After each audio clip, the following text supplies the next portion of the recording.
Hello guys, इस question में बोला गया है electron affinity values are negative. अच्छा, इलेक्ट्रॉन एफिनिटी का मतलब होता है बेटा इलेक्ट्रॉन लेने की चाहत।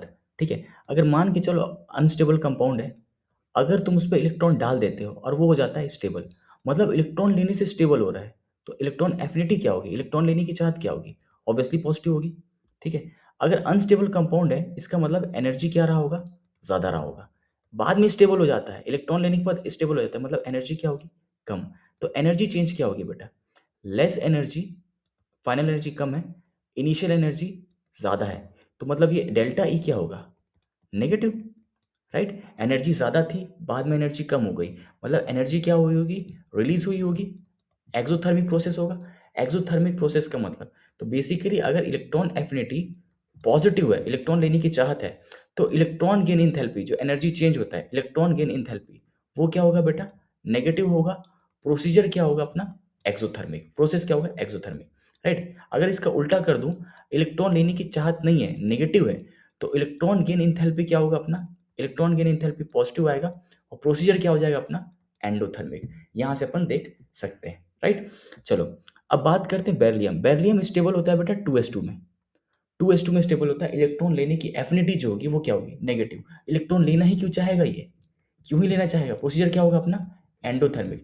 सेम नाइट्रोजन, नाइट्रोजन 2p3 होता है बेटा, तो 2p3 है, तो इलेक्ट्रॉन लेना चाहेगा क्या, नहीं लेना चाहेगा, ये भी इलेक्ट्रॉन लेना नहीं चाहेगा। 2p3 स्टेबल है। ऑक्सीजन की बात करता हूँ, ऑक्सीजन जो होता है बेटा O से O माइनस जाता है, मतलब बेसिकली 2p5 से, सॉरी 2p4 से 2p5 जाएगा, इसमें कोई दिक्कत नहीं है। ये प्रोसीजर तो होता है बेटा एक्सोथर्मिक, इसमें कोई दिक्कत नहीं है। लेकिन O2 माइनस बनाते हो ना, तो एक और इलेक्ट्रॉन ऐड करते हो, तो यहाँ पे क्या होता है, एक इलेक्ट्रॉन ऐड जब करते हैं ना, तो रिपल्शन हैवी होता है। रिपल्शन ज़्यादा होने की वजह से ये प्रोसेस क्या हो जाता है, एंडोथर्मिक हो जाता है। तो ये पूरा जो प्रोसीजर है वो क्या होता है, एंडोथर्मिक। इलेक्ट्रॉन लेने की क्षमता क्या होती है, कम हो जाती है। इलेक्ट्रॉन एफिनिटी क्या होगी, इलेक्ट्रॉन लेने की चाहत क्या होगी, कम हो जाएगी, ये भी नेगेटिव होगा। ये प्रोसीजर भी क्या आता है, एंडोथर्मिक। सोडियम की बात करेंगे बेटा, सोडियम, सोडियम मेटल होता है बेटा 3s1, इसका आउटर मोस्ट कॉन्फ़िगरेशन होता है। अगर एक इलेक्ट्रॉन डाल दोगे तो क्या हो जाएगा, ये 3s2, एस फिल हो गया, इसलिए इलेक्ट्रॉन एफिनिटी क्या होती है इसकी, पॉजिटिव। ठीक है, एल्यूमिनियम की बात करूंगा बेटा, ये 3p1 होता है, एक इलेक्ट्रॉन और डाल दोगे ये हो जाएगा 3p2, इसकी भी इलेक्ट्रॉन एफिनिटी क्या होती है बेटा, पॉजिटिव। ठीक है, 3p2 एक इलेक्ट्रॉन बढ़ जाएगा।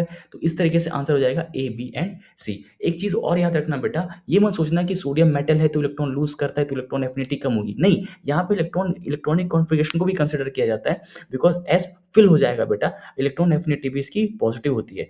बहुत ज़्यादा एफिनिटी तो नहीं होती, लेकिन होती है, इलेक्ट्रॉन लेने की चाहत होती है। Okay, same goes for aluminium.